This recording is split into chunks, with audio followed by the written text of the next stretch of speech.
what I see so much in the industry with people coming in and working for chefs is we have an older generation of chefs who feel like they can insert anybody, they have a culinary background, and they're all of a sudden going to get it, right? So if I put on the menu, coq au vin, right? Like if I put on the menu coq au vin and I tell you to go cook a coq au vin, you're going to cook a coq au vin that's going to be amazing.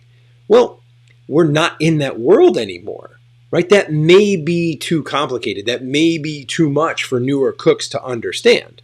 Right? So as the more experienced, as the more educated, as the more trained chef, right, you have to break down coq au vin into what it is and its mise en place. And ideally with recipes. You need to break down the butchery of said chicken, the production of the coq au vin, the production of the sauce to make coq au vin, or make the stock with the carcasses of the coq au vin, how to do the mushroom garnish, how to do the lardon garnish, how to do the pearl onion garnish, and then whatever else you want along with it. Breaking down that complexity so people can actually deliver to your expectation, because then on the other side of that, more of the newer cooks, they're like, well, I didn't know what was going on with this, so I just said fuck it and I left and I quit that day because it was too much for me to process. And really, it's not the guy who has the most experience stepping up and saying, look, here's how you deal with this. It's saying, here, just go do it. I'm from that generation. I'm used to handling that. But I also know that I've worked with enough people to know that I'm not going to get the result that I want if I don't communicate those little pieces and those steps along the way. Obviously something I'm very passionate about because I see it happening time and time again, and chefs act like they don't know when they're not setting their team up for success. Well, that's exactly one of those moments.